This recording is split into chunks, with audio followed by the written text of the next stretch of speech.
Grab a cup of tea or a glass of wine and tune in for Inspired Conversations with publisher Linda Joy. On Tuesdays at 2 p.m. Eastern, Linda creates sacred space for leading female luminaries, empowering authors, heart-centered female entrepreneurs, coaches, and healers. A soulful venue where guests openly share the fears and obstacles they've overcome, wisdom and lessons learned, and the personal journey that led them to the transformational work they do in the world. Inspired Conversations to empower you on your path to authentic, soulful living. Welcome to Inspired Conversations. I'm your host, Linda Joy, Mindset Elevation Coach, publisher of the beloved Aspire magazine since 2006. And I'm excited to share a big announcement that the rumors are true. I have stepped back into producing live 2-day inspirational event for women, and it's coming April 11th and 12th, 2026 to Quincy, Massachusetts. It is the Inspired Life Women's Weekend of Love, Light, and Laughter. 50 vendors, pamper room, 50 workshops, and so much more. If you want those details and to get notified as things unfold, please go to inspiredlifeevent.com. So today we're going to be talking about one of my favorite topics because it's related to joy. And I am so excited because with me today is J.Nichole Smith, also known as Nick. So she is the host of the Joy First podcast. Doesn't the name just pull you in? And founder of Joy First Creative Agency, which offers joy makeovers to humans and brands. She's an expert in marketing, design, and color psychology and has spent nearly 20 years helping people create lives and brands that center on joy. Her work's been featured in USA Today, Real Simple, Condé Nast Traveler, and she's won numerous awards, including the prestigious European Product Design Gold Award. As you'll discover, Nick's passion is to activate more joy, color, and positive impact in the lives and businesses of everyone she meets. You can learn more at joyfirstworld.com. Nick, welcome. Thank you. What a wonderful introduction. Thank you. Well, we were chatting prior to recording, ladies, and I said to Nick, I go, oh my God, this is going to be such a fun conversation. One, I'm a creative and I'm a visionary, so color's always been important to me. I was one of those people like 35 years ago that had color analysis done, and I know things have changed and morphed so much since then. But I love your mission because one of your statements was, what if instead of living in a world ruled by hustle and fear, we chose joy first? And that really just, I was like, yes, this is what all my brands are about. So I always love to ask my clients, like, there's usually a personal story that led them to the work they're doing.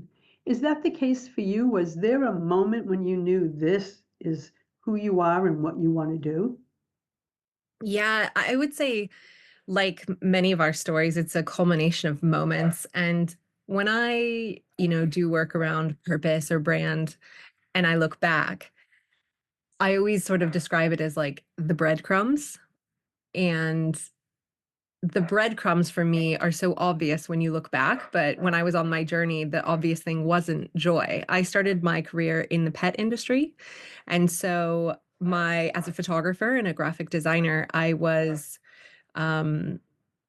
building brands and doing photography for pet owners and pet businesses. And what I didn't realize at that time was this seed of joy-centered branding, joy-centered marketing, being able to kind of sell the good life rather than just, use fear tactics to sell.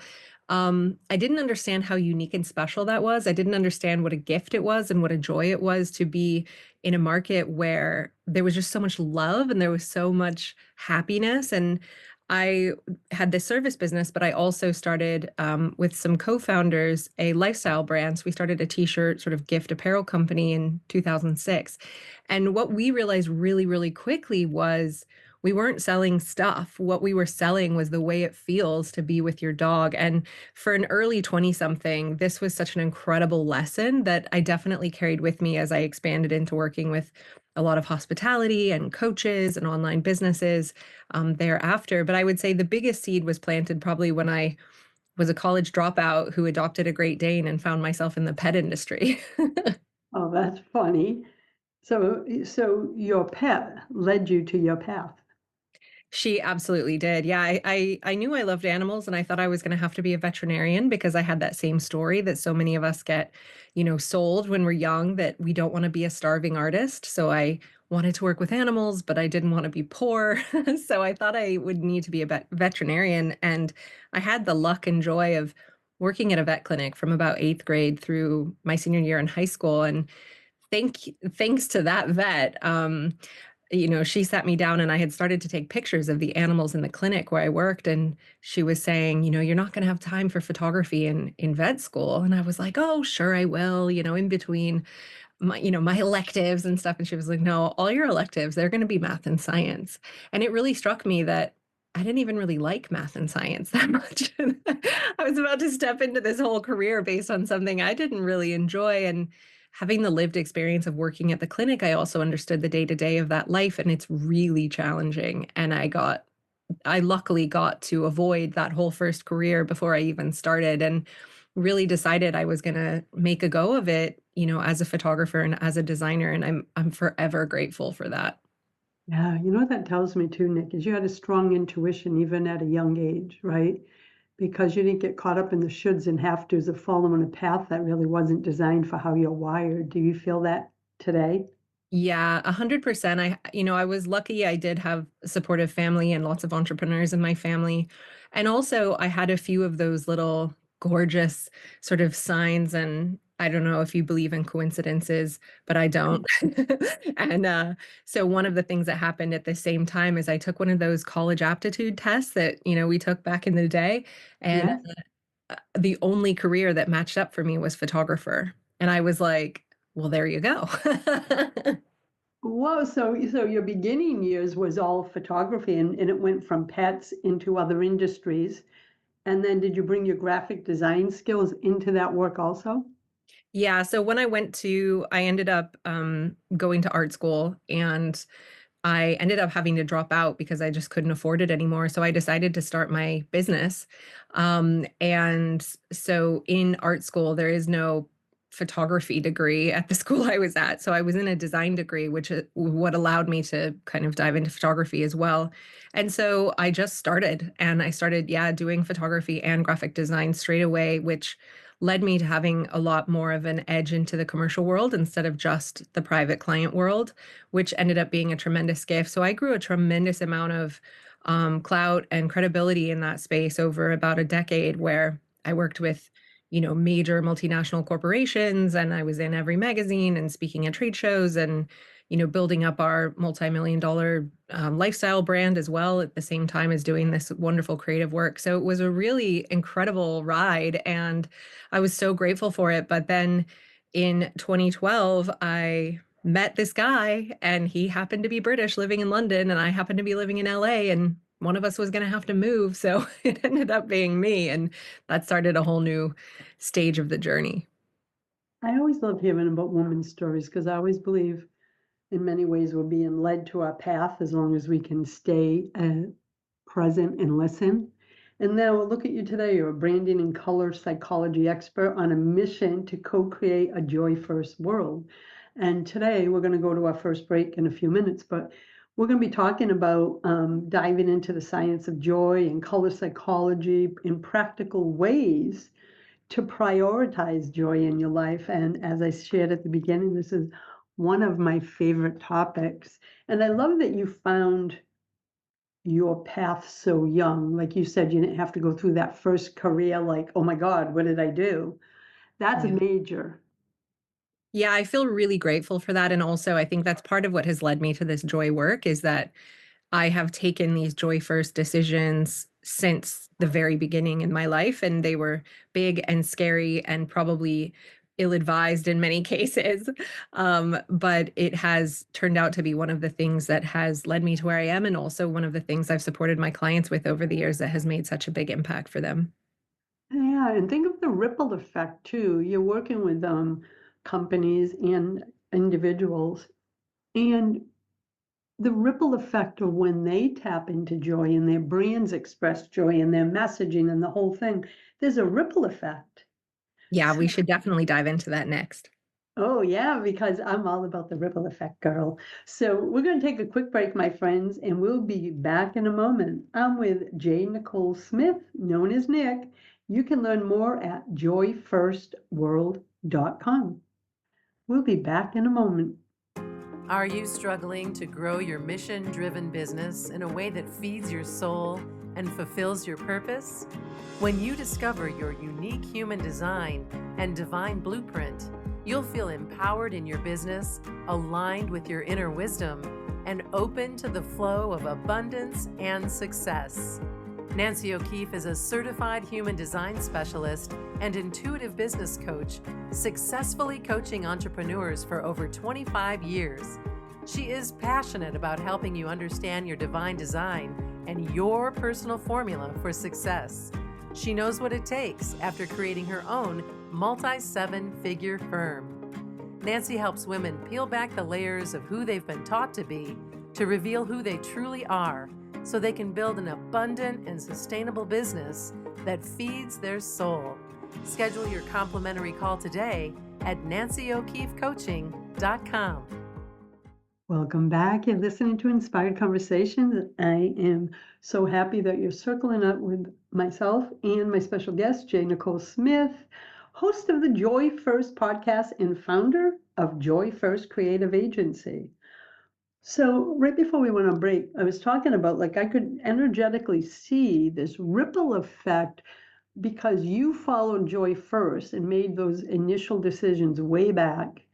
And now here you are bringing everything that you know as, a branding and color psychology expert into the work with clients. It has to create a ripple effect. Like your joy first methodology, or I guess you would say your framework and everything you do, it just continues to ripple out. Have you found that to be true in your clients' work?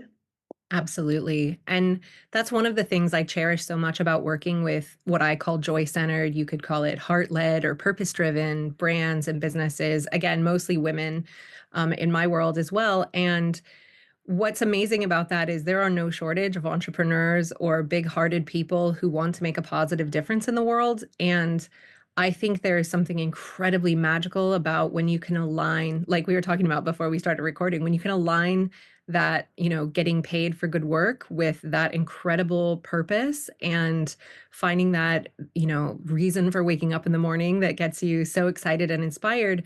It's such a mystical, magical combination because you are able to create that ripple effect, but you also are able to, avoid burnout and, maintain your health and your relationships and, not get sucked into that hustle culture that can be so toxic when especially, you quit a job to start a business and then think that, it's going to be all smooth sailing and you find out actually it's really hard and like the biggest personal growth journey of your life.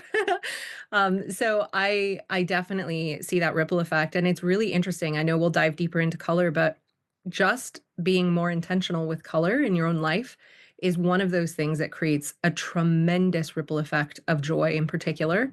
And that is something I continue to be surprised about with our clients because I've been doing that work for a lot less time than the branding. And I'm in such more intimate conversations with the people having these experiences around making intentional choices around color and how it absolutely transforms their life, their self-image, how they bring themselves to the world and how people react to them.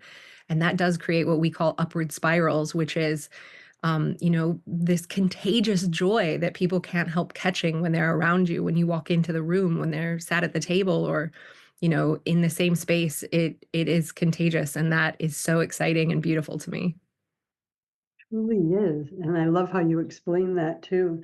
And one of the things is everyone in my circle, I call them, we embrace intentional businesses. So you're speaking my language. We are soul-led, spirit-led, heart-centered.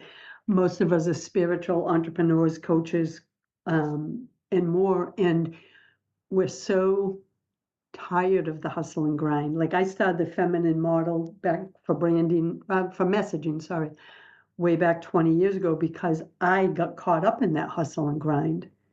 And I remember it cost me my joy. It cost me my authentic voice in my business. Yeah. Right?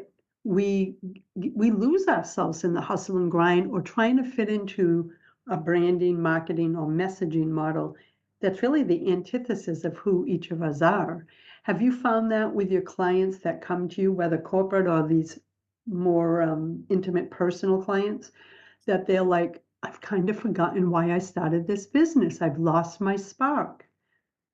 Do you ever Yeah, find that? I definitely do see that. And it's it's really interesting because we've had so many experiences with our clients where they've had that first career, the corporate career that they didn't really want. I end up working with a lot of creatives who, were lawyers or accountants, and now they're starting a photography business because they felt the same way I did, but they had different circumstances that led them into a career they didn't really want, but, felt like the responsible thing to do. I burned out before I was 30 because of the circumstances that I was facing when I was young. And I think, once you go through that, you sort of learn that it's just it's just not worth it, right? I think the other thing that feels very true for me in particular right now is I really feel like in the world we are facing a tremendous joy crisis. And I think I'm being called to, bring this mission to the front and be louder about it because we really, really need it right now. And I think of every single person I've talked to in the last probably 18 months, there's a solid head nodding agreement to that, to what we're experiencing in the world right now, which can feel really dark and really heavy. And I truly believe that joy is our resistance and our medicine and our ability to, continue to live a life that fulfills us while all this stuff we don't have control over is going on. Um, yeah, so I think, it's complicated. And when you get into the marketing, obviously, I'm not a psychologist, I'm not a doctor, I'm not a therapist. So my angle on joy is really as this marketing insider. And, when I moved to the UK, I was able to do a master's degree in marketing. And it was so eye-opening because my first decade of entrepreneurship was self-taught, self-led, and then I did the official, high-level school, and I was just like, wow, the way they teach marketing, the way agencies and multinationals are doing marketing is so gross. Yes. And it's so fear-based. And so, really understanding the power of fear, the way we are sold to and what we are sold and why we buy, it really does encourage you to, well, me anyway, and the people in my circle, I imagine in your circle too, Yes. you become really resistant to that and you want to find a better way. And so one of the things I've always advocated for is how to sell with joy, with love, instead of, as you say, getting sucked into a lot of those very masculine, war-based, fear-driven tactics that do work. They work really, really well. I'm not saying they don't, but for most of the people I work, they're just not aligned, and they struggle to ever embrace marketing because they don't want to do it that way, and they're waiting for someone to show them a different way. Oh my God, this is the conversation I have like so many times with my clients. I, it's that masculine manipulative model, like let's poke them in the pain, right? Yeah, And where the feminine model that I teach is all about, let's show them possibility. absolutely. Let's show them what's on the other side of this transformation that the client is, putting in front of them. And for me, because I was caught up, because I didn't know any better, I'm self-taught too. I was a welfare mom and got off welfare back in, God, end of early 90s and opened my first business and kept that for 10 years, grew it substantially, and then went on the spiritual path and started Aspire almost 20 years ago. But in that time, because I was self-taught, you kind of look around like, okay, this is what others are doing. Mm-hmm. I'm going Yeah. to learn and I'll use that model. And what happened, because I didn't trust myself at that time because of my background, I believe now, and that this happens to many entrepreneurs. They see what others are doing and think it's meant for them without tapping into their own divine essence, voice, truth. And I didn't have that language then, Nick, but I see now that when I lost my authentic voice, when I lost the joy in that other business, it was because I was trying to be or fit into what I wasn't. It's not how I'm wired. I'm here for joy, love, inspiration, spreading inspiration. And once I got that, everything shifted. So Mm. you must do a lot with your clients about authenticity, right? Because that's the key, I think, to really connecting with people. Does that come up in your work, helping them uncover their authentic voice? It does in its own roundabout way. I would say the center for me has been more around purpose, and the way that finding your authentic voice has shown up has really been through a process I call why finding, which is using a combination, basically getting all the mess out of your head and putting it into language, and then being able to organize that language into something that starts to create ideal client, product offering, methodology. Because I really feel like while I don't really subscribe to like everyone's here for one purpose and you have to find and go out and find that one purpose or your life is a waste, I feel like that's so it puts people into such high levels of anxiety. I think we can have a lot of different reasons that we're here and purposes that we can follow, but I do feel like, and it sounds like you're totally on the same page, that our early developmental experiences, that pain in particular often does shape in us a passion for a certain person or a certain situation that we are really passionate about helping, serving.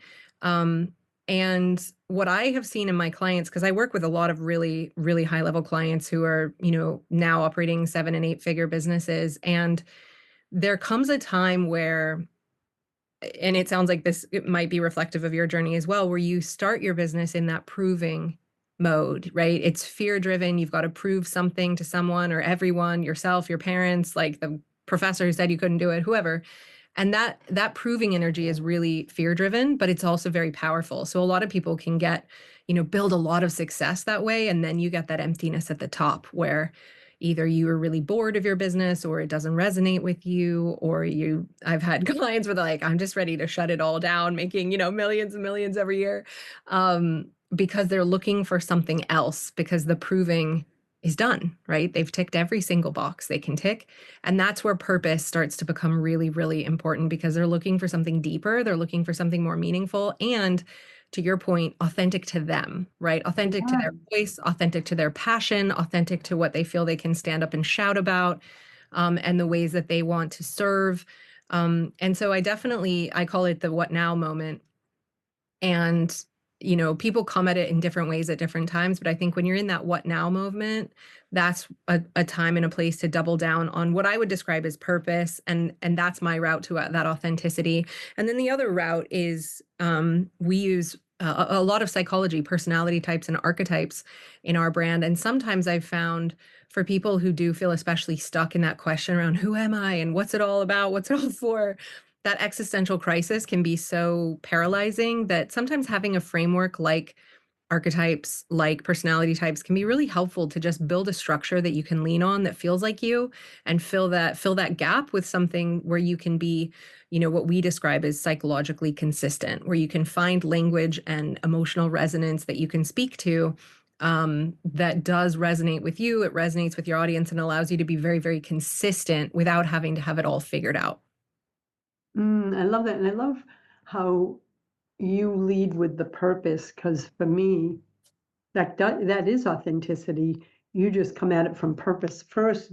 But for me, it's the same in regard to I figured out my purpose in everything I went through in my early years was to prepare me for everything I'm doing now for the last 20 Yeah. years. Yeah, It's like, oh, I see now. And exactly. I work with women, right? Women on the path of self-discovery or women spiritual entrepreneurs. And that's my purpose. My way of doing it may differ because I have 5 media brands.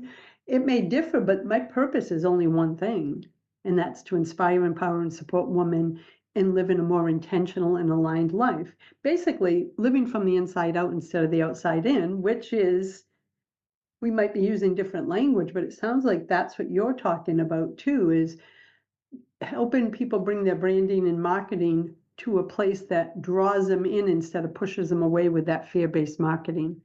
Would that be accurate? Yeah. Yeah. I think we are speaking the same language, and there's so many routes. I'm writing a book right now called Joy First. Surprise, surprise. Yeah, And, I was just uh, gonna, a big part of that book is to create this invitation to invite everyone into the Joy First revolution. And everyone's got a voice, and everyone's got a path, and everyone's got a community to bring to this sort of. I was not sure about the word revolution at first because it felt possibly a little bit violent, but I think it is revolutionary. It is unbelievably, surprisingly radical to talk about putting joy first and to use that as a tool to create massive change. So, yeah, I want to invite everyone on that joy first revolution in whatever your gifts, whatever your authentic voice is. I think now is the time. well, it is definitely the time. That's why after a big decade-long hiatus, I'm bringing back that 2-day event that I spoke about, because we need to gather, we need to be in a circle of joy and love, inspiration, peace. And that's my way of adding to that world. And I love the word revolution, but I understand. But something, I wrote it down as you were speaking. I'm like, I can see it being part of the cover, and you highlight the word love in there, which is spelled backwards, of course. And I've seen that done, and then it reminds people that we're on a revolution to love and joy. So we're going to take our next break, Nick, and we'll be back in a moment. We're going to talk some more, ladies, about color psychology and so much more. So stay with us, and you can learn more about everything that Nick is bringing to the world at joyfirstworld.com. And don't worry, everything will be in the show notes too. We'll be right back. You don't have to identify as a creative to reap the benefits of a daily creativity practice. Even 15 minutes a day offers a wealth of benefits to your emotional, physical, social, and spiritual well-being. As a natural-born teacher and facilitator, Cindy Winsell consciously merges her 35 years as an educator with her in-depth training as a certified creative depth coach, certified Zentangle teacher, soul collage facilitator, journey circles facilitator, and moon circles guide to empathically and joyfully guide women to tap into their creativity through expressive arts as tools for healing and transformation. Cindy works with women ready to step into creative exploration as a tool for healing. Together, you will develop your own exciting insights and approaches that will help you awaken to possibility. Visit cindywinsell.com for creative classes and more. You're listening to Inspired Conversations. Thanks for circling up with us today. Joining me, with me, I should say, is J.Nichole Smith from joyfirstworld.com. She's the host of the Joy First podcast, the upcoming book by the same name, and founder of the Joy First Creative Agency. So let's talk about color psychology, because is color psychology different from color analysis? I think it's deeper than color analysis, correct? Yeah, so it is a different thing, but I would say they're like cousins. I Uh, just wanted to ask because I think we've all heard that phrase color analysis for decades. So let's go back. What is color psychology? Well, if you really simplify it, color psychology is really just about the ways that color impacts our behavior and what happens in our body when we perceive color. Okay. And then, so in the research and everything, every color has a way of touching people energetically as well as visually. Yeah, so just, color is light, and I find the science of color actually really boring, so I won't dive into it. But basically, color is light. So without light, you don't have any color, which because in the dark, there's no color.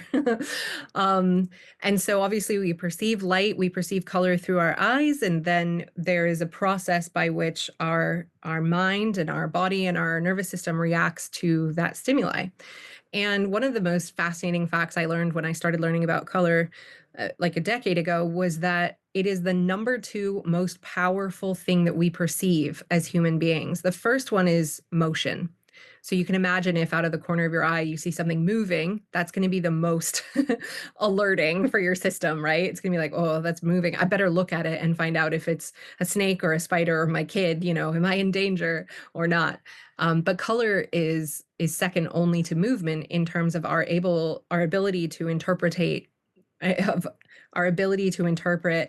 danger, fertile ground for planting, being able to read people in their facial expressions and, things like blushing. So it's a really powerful part of our world. And I think it's amazing to me that we're never taught about it, given how impactful it is in our environment, in our wardrobe, in our offices. And so at a baseline, color psychology is, when we say psychology, we mean this is an unconscious process, which means it is basically true for pretty much all humans around the globe. I'm right now digging into more research around, neurodivergence and what this means if you're not neurotypical, which I'm not. But if we talk about the sort of average normal human brain, whether you live in China or America, it's going to have the same impact on us. And the basis is there are psychological primary colors, just like there are primaries that we were taught in school, and they are very similar. So there's red, yellow, blue, and in psychology, there's also green is a primary. And red impacts us physically, blue impacts us mentally, yellow impacts us emotionally, and green is sort of this restful, peaceful, balanced space where we kind of get to relax from the stimuli. Oh, I love that. And as soon as you said green being restful, I have like a sage in my office, so I wanted that peaceful experience. So I have a question. Let's go back to color analysis, because I can remember way back when, I'm aging myself, doing I think it was called Four Seasons. It was like, oh yeah, I'm a winter. So is there any truth to this Four Seasons, the theory behind color? 100% there is. Yeah. Okay. So again, trying to oversimplify it, basically, and I think this probably is also speaking your language, but like when we look at the world, we see lots of patterns, right? We see things repeated over and over again. And so if you think about the way light works in a day, we have dawn, morning, noon, afternoon, evening, night. And the way light works in a year, in the seasons, spring, summer, autumn, winter, you see a pattern there that dawn in the morning is much like spring, and the midday is much like summer, and then we have that late afternoon golden glow is much like autumn, and then we have that night, that starkness, and is much like winter. So these patterns repeat, and the theory goes that the patterns repeat in us as well, that we reflect these same patterns and systems. And so if you were to break all people down into 4 groups, these groups would be based on really basic Jungian psychology. So you're looking at an axis of introversion, extroversion, and intensity, basically. So it's kind of the same stuff that MBTI is built on, but just really, really oversimplifying, breaking people down into 4 groups. Color can also be broken down into 4 groups, and those would be colors that are reflective of those seasons that you described. These, warm light colors are like spring, these cold blue-based colors are like winter. And what the research has found is that there is an incredibly statistically relevant correlation between the preferences of one group and one color group. So winter people have a tendency to prefer winter colors, if that makes sense. And so when you look at the science of it, what we see is that if we are, so obviously for me coming from branding, if I look at this from a branding standpoint, if I want to create a brand that has a more predictable impact on a website or on product packaging, the way I do it is I would give it a personality type. Are they a spring type, a summer type, a winter type? And what does that mean about the colors we should be using and the colors we should not be using in order to create a harmonious environment? And the thing that I think is really interesting, if you go and look on Google at color psychology, you'll find one of 1,000 infographics with, logos of companies saying blue is trust and red is, desire and yellow is happiness or whatever. Those things are true. There is a half truth in that. But the conversation that you don't see as much in color psychology is this conversation around the personality types and these groups of color and the harmonious environment that that group creates versus a blue, for example, from a different group or a green from a different group. Because when you're looking at those infographics, it doesn't say what blue are we talking about. Are we talking about sky blue? Are we talking about navy blue? Are we talking about cobalt blue? They're very different blues and they have a very different impact on us. Is it soothing? Is it stimulating? How can we say this means trust if we don't even know what blue we're talking about? So I think the basis of color psychology is really interesting. The world I work in is called applied color psychology, which is the crossover between all that behavior stuff we talked about and these personality types, which I would say there is a really strong correlation with the color analysis you mentioned. Now, these days, there's a lot of different color analysis. There's a 12 group and a 16 group and a 27 group analysis where these seasons are broken down further. But I think there is a lot of truth in all of them and in the 4 seasons in particular. However, the caveat I will say is as I've looked more deeply into several of these sort of color analysis programs, I find that they don't all operate within what the sort of science would designate as those color groups. There's a lot of made up color groups, I guess. So there is a lot of truth in it. And I think it does bring people a lot of joy. This is definitely something we explore in our work. But for me, we can't just have the conversation around aesthetic. It can't just be based on our skin tone and what we look like and our hair color. We have to also bring in the conversation around personality. How do we feel? How do we want to be perceived? How do we feel most self-expressed? Because oftentimes there isn't a perfect match between the group that the color analysis person told me I was in and the way I want to express myself in the world. So there has to be a meeting of the two and finding ways that we can create color harmony so that we get the benefits of that without having to leave our authentic personality behind. Ooh, I love this because before we go to the next break, it just reminded me. Here's a question for you, and we have like a minute for this one.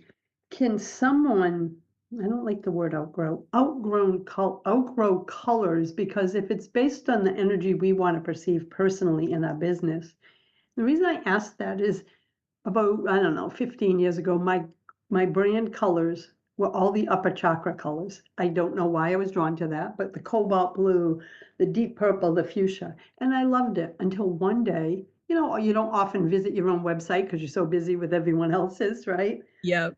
I went there, Nick, and all of a sudden it was such a visceral, like, this is not me. It was as if I had outgrown or evolved. Has that happened? Absolutely. Yeah. And there's Yeah. a lot of reasons that would happen. So I would say, um, you know, if we're talking about brand versus our aesthetic, what do we look like versus our personality type, all of those things are changing, right?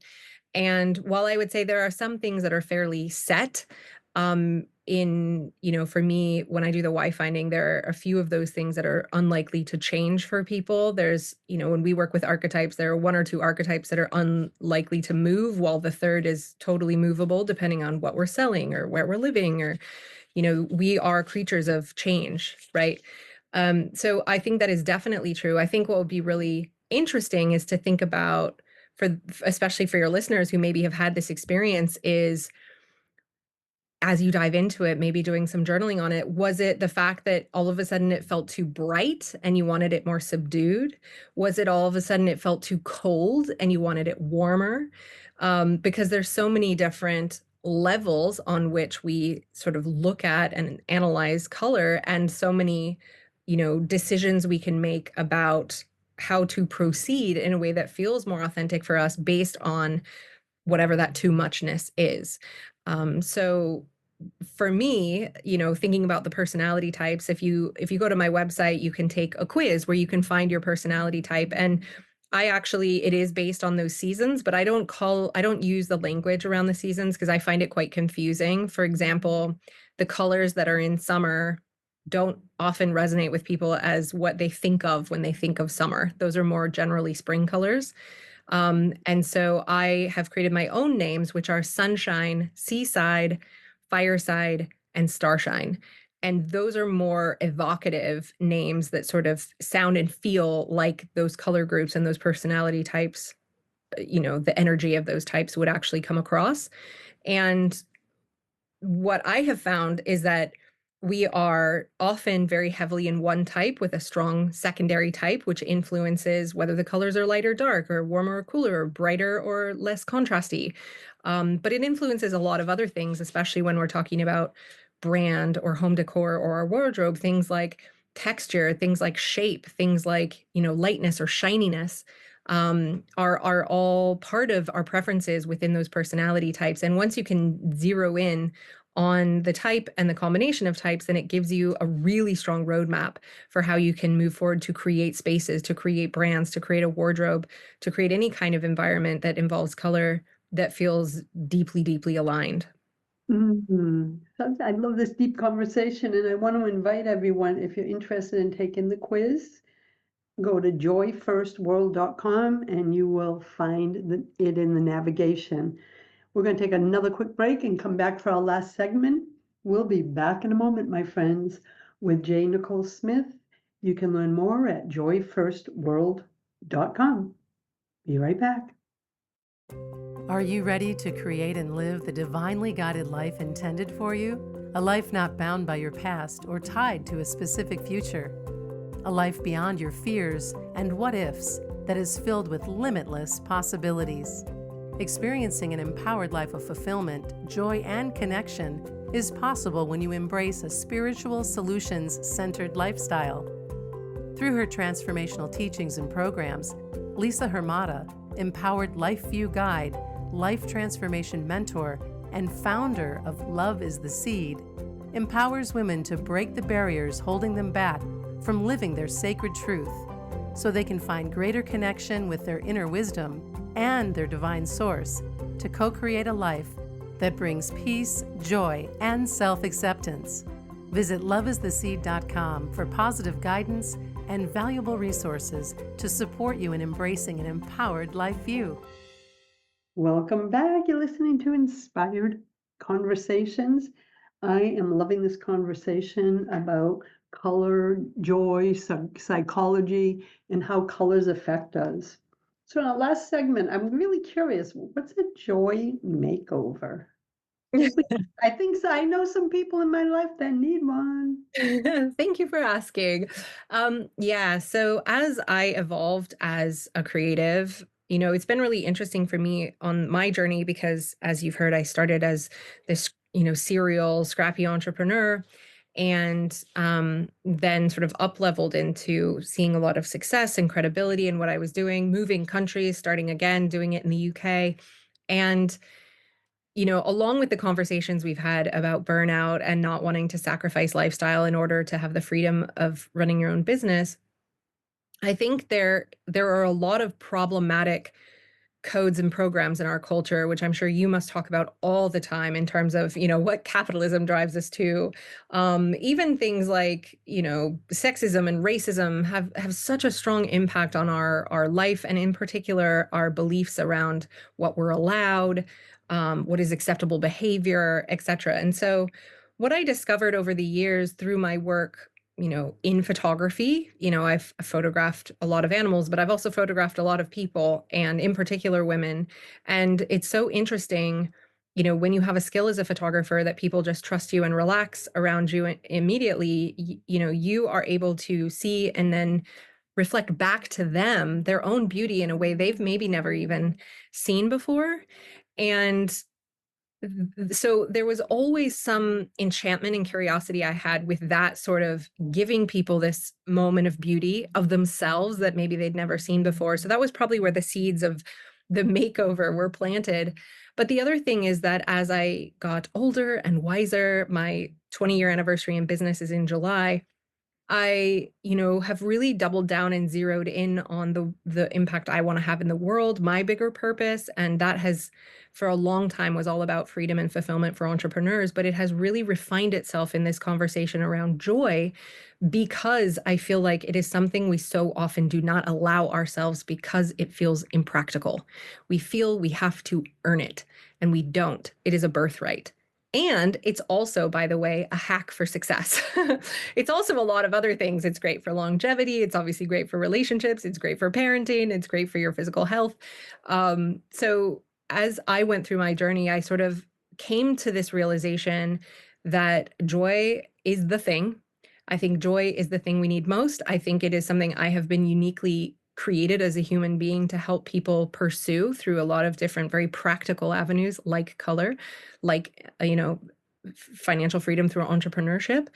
Um, and it is something that at this time we need to come together on, not only for our individual selves, but to find, community, to get organized and to feed each other's joy.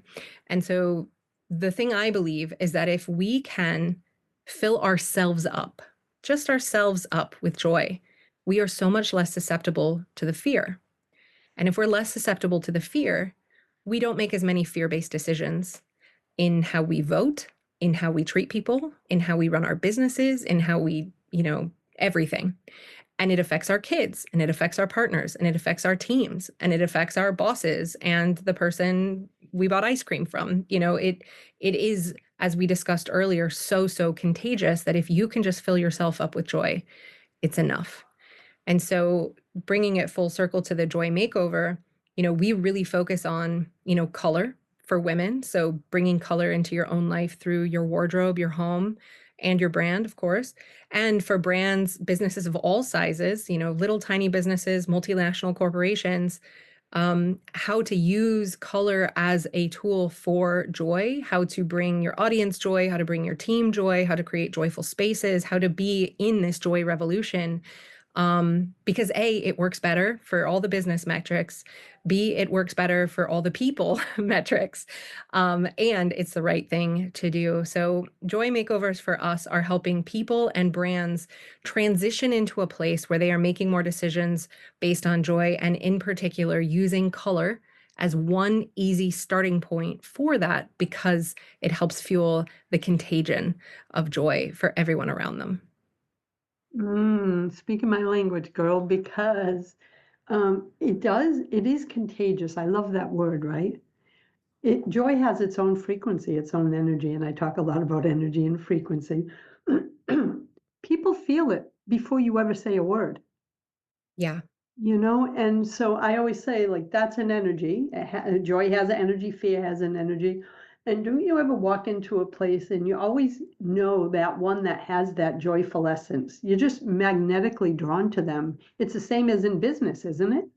Absolutely. And the way I think about joy, I've done a lot of research on it over the last several years now.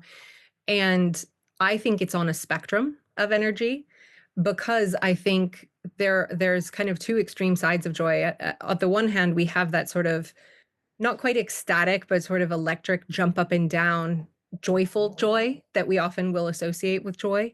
Mhm. And on the other side of the spectrum, we have this deep, peaceful knowing, this contentment side of joy. And when you talk to people about joy and what it means to them, you'll get a lot of different answers. But a lot of people will talk about spirituality or their relationship with God. And for them, there's this like trust, faith, and knowing that is inseparable from joy.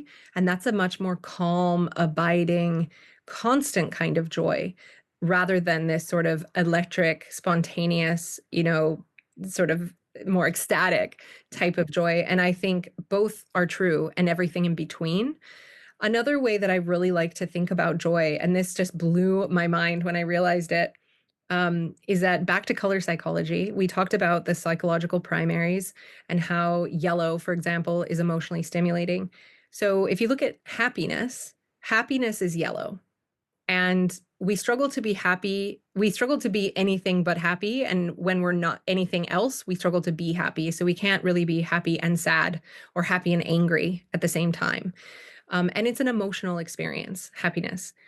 And it's complicated, right? Because it's fleeting, and we tend to think, well, if we haven't figured everything out, if we're not quote unquote happy in our whole life, then how can we be happy, right? But joy is a different experience, and the color of joy is orange. And so, of course, orange is made up of red and yellow. So we have yellow, we have the happiness piece, that emotional piece, but it's also red, and red is physical. It impacts us physically. And so when I think about the difference between happiness and joy, you'll see a lot of definitions around like joy is happiness with more meaning, because when you dive into the research, that's how scientists like to define joy, with, this meaning. But for me, there's also this physical element that I think is really important, and that can be a very soothing or a very stimulating experience. So if you think about the spectrum of like a really light, soft orange, sherbety orange, all the way into like a bright, electric, orange, that I think can kind of describe what we're talking about in this frequency, which of course color is a frequency too, right? Light is a frequency. Yes, it is. And so it makes sense that it has an energy. And for me, that energy is on a spectrum. And I get it completely because I'm on the ladder of what you described, just a grounded connection. So as you described that second one, connection to source, peaceful, I was like, that's been my journey through joy. And that's what I embody now inside internally, which is so important. Absolutely. Before we come to a close, I want to invite everyone again to please visit joyfirstworld.com. Learn more about the work Nick is doing in the world, whether you're a head of an organization, an entrepreneur, as well as for yourself. Check out the personality quiz and everything else she has there. It will pull you right in, my friends. So if you want more joy in your life, or to call more into your business, please visit Nick at joyfirstworld.com. This has been such a joyful conversation, Nick. I'm so glad that you were able to join me today and share so much of your wisdom and insights. So I appreciate you, my friend.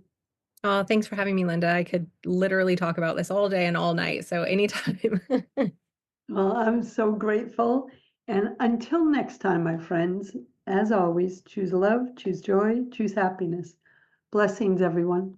Thanks for listening to Inspired Conversations with publisher Linda Joy. Join our sacred space every Tuesday at 2 p.m. Eastern and meet leading female visionaries, empowering authors, heart-centered female entrepreneurs, coaches, and healers. Inspired Conversations with Linda Joy is a soulful venue where guests share the obstacles they've overcome, along with wisdom and lessons learned on their personal journey that led them to the transformational work they do in the world. Inspired Conversations to empower you on your path to authentic and soulful living.